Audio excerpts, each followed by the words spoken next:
Hello, welcome all. We have IIT Kanpur Director Abhay Karandikar with us. He is a founder member and former chairman of TSDSI and part of TRI in 2017 and 21. Let's have a talk with Abhay Karandikar. As a director, how do you think IIT Kanpur can contribute to India's future? As you know that we are a technology institutes primarily, and we have a lot of responsibility, I would say, and also it is our vision to contribute towards developing indigenous technology in all sectors wherever we have expertise. So to the extent possible, we will really like to contribute towards, as you know, the Honorable Prime Minister has said, Atmanirbhar Bharat.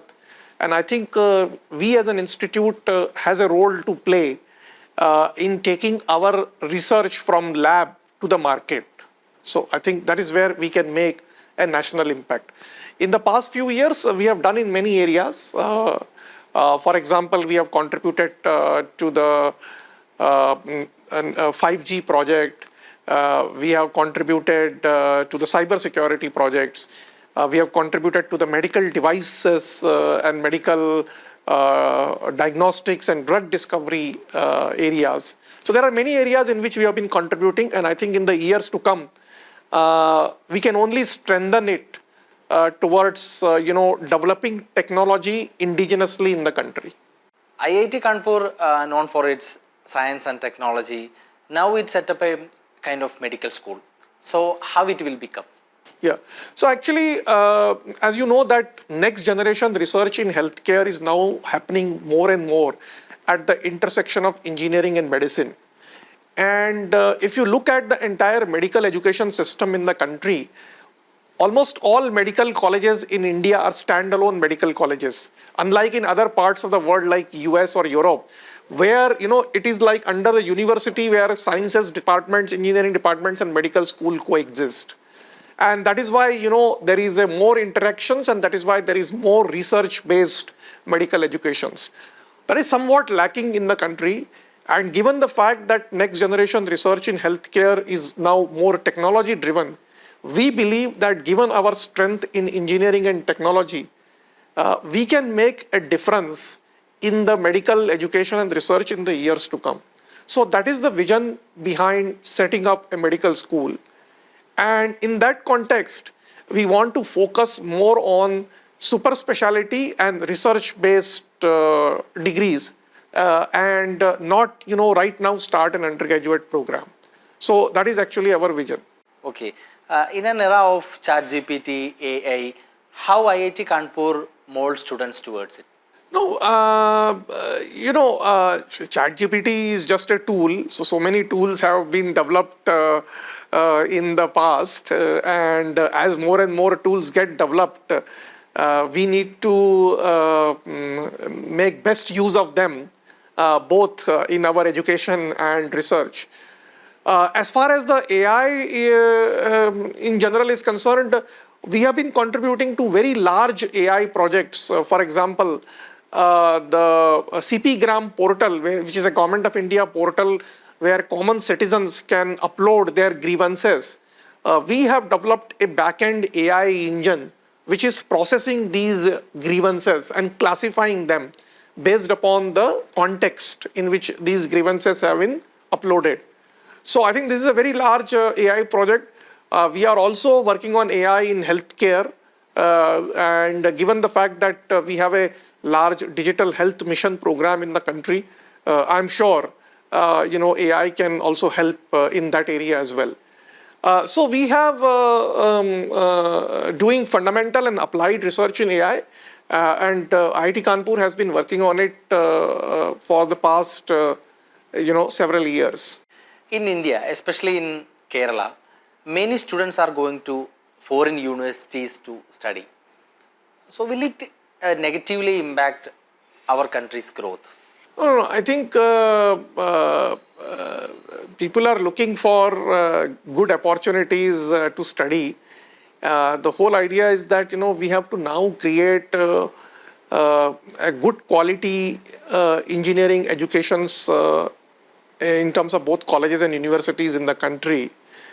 And as you know that the new national education policy also emphasizes on creating quality, large multidisciplinary universities and the quality of faculty members. Once the quality improves, obviously, I'm sure our students would like to study here. The other thing that has happened is that there are now more job opportunities in India. In fact, if you see 10 years back or 15 years back, 90% of IIT graduates used to go abroad. Right now, 90% are staying here and only 5 to 10% are going abroad. And a large percentage of them are having their own startups now. So the fact that 90% of IIT students are now staying in India is a reflection of the fact that there are more opportunities in terms of jobs and growth in the country. And that is why people are not going to US or Europe, which definitely from IITs used to go. 30 years back, 100% of the students used to go abroad. But now that number has come down to just 5 to 10%. Yeah, and at the same time, foreign universities are coming to India and discussions are going on with the ministries, and which experts thinks that it will help young Indians of our country. So what do you think about it? No, I think we would welcome them and we would be happy to collaborate with them. In fact, IIT Kanpur is having a large collaboration with several foreign universities. For example, with New York University, we are having these joint PhD degree program where the student can spend a part of the time in IIT Kanpur and part of the time in New York universities and get degrees from both the universities.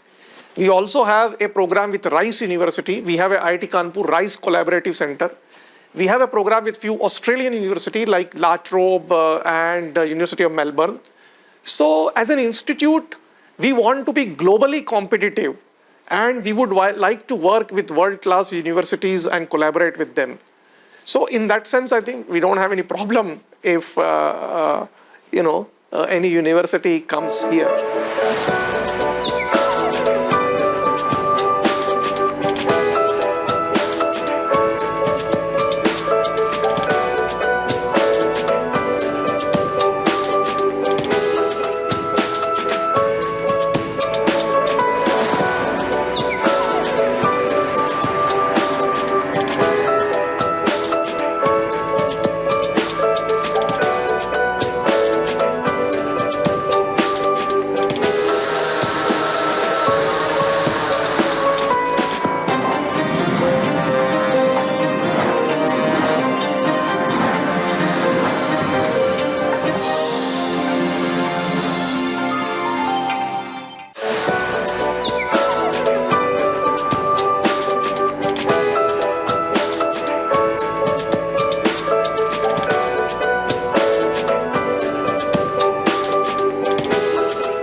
I understand that you are part of 6G Forum in India. So can you share its roadmap with us, please? No, I think I was part of the 6G Technology Innovations Group set up by the government, and I was also chairing the 6G Spectrum Policy Task Force. So we have submitted our report, and as you know that this report was also unveiled by the Honorable Prime Minister. So now that forms the part of the vision, and now the government is also setting up a Bharat 6G mission, and a consortium of industry and academia is setting up Bharat 6G Alliance. So I am a part of the Bharat 6G Alliance, and our objective is to take our research to global standards and contribute the standards essential patents. So I think that is what we would like to do in the years to come. Okay.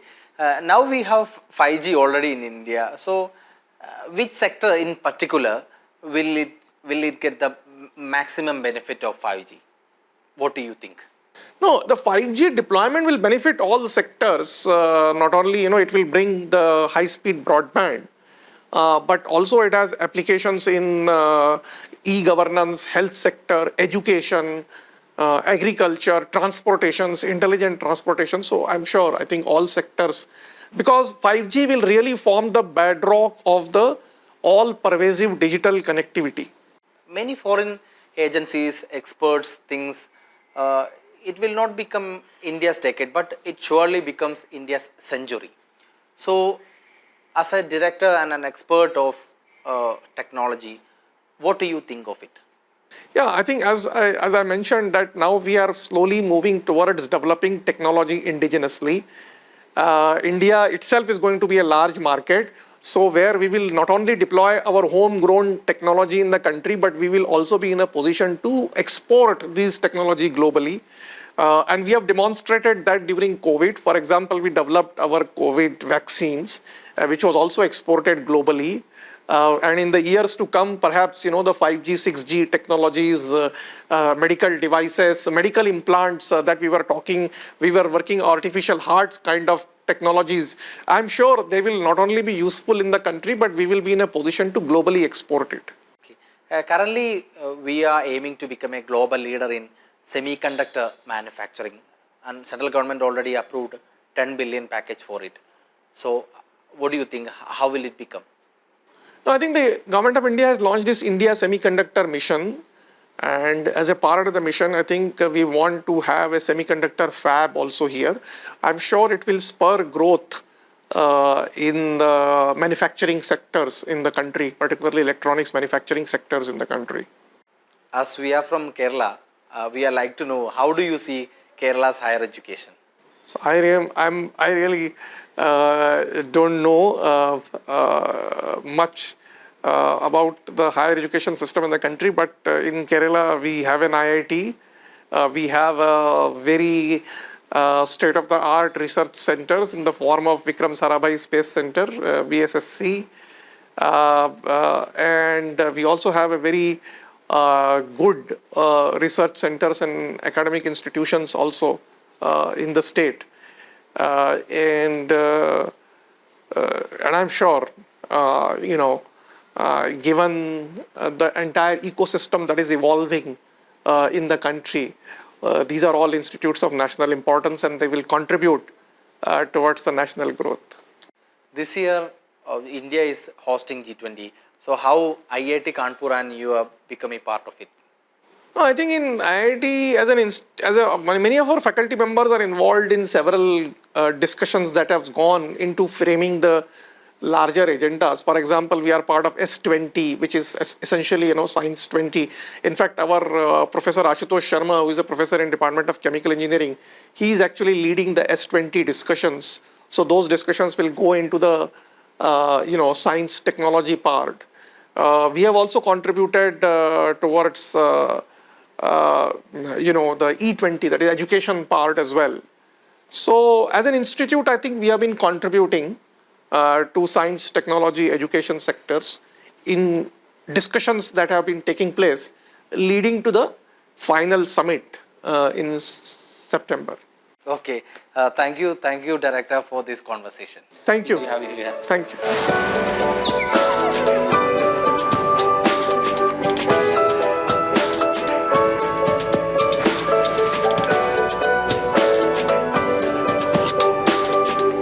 So in the phase 1 of our hospital, we are going to create physical infrastructure that is required to create the right footprints in terms of medical school as well as super specialty hospital.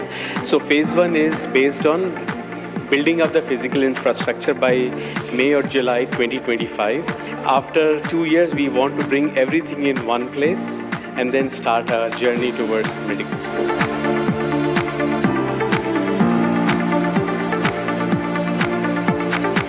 To cybersecurity training, we have several programs in cybersecurity. One is e-masters in cybersecurity, which has so far trained about 150 students.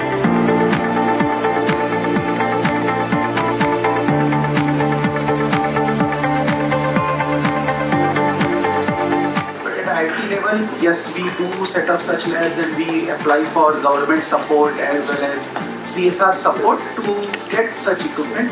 And fortunately, our department does have good lab setups where students are working on state-of-the-art things.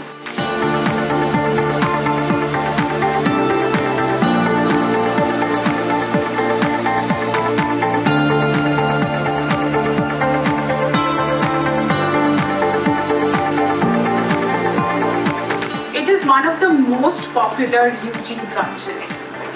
Not just among students in economics, we get a lot of queries, so many that we can't handle many a times.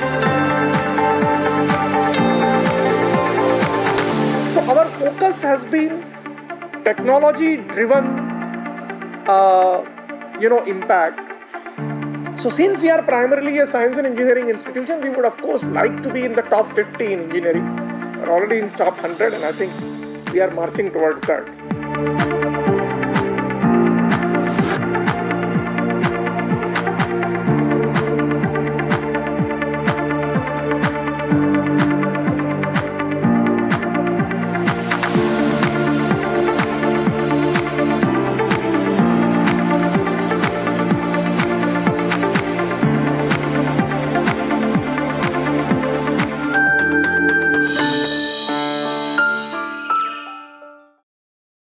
আমাদের video ভালো লাগলে like এবং share করুন। Comment সেকশনে গিয়ে জানান আপনাদের মতামত। আরও ভিডিও পেতে আমাদের চ্যানেল সাবস্ক্রাইব করুন এবং প্রতি মুহূর্তে খবরের আপডেট পেতে প্রেস করুন বেল আইকন।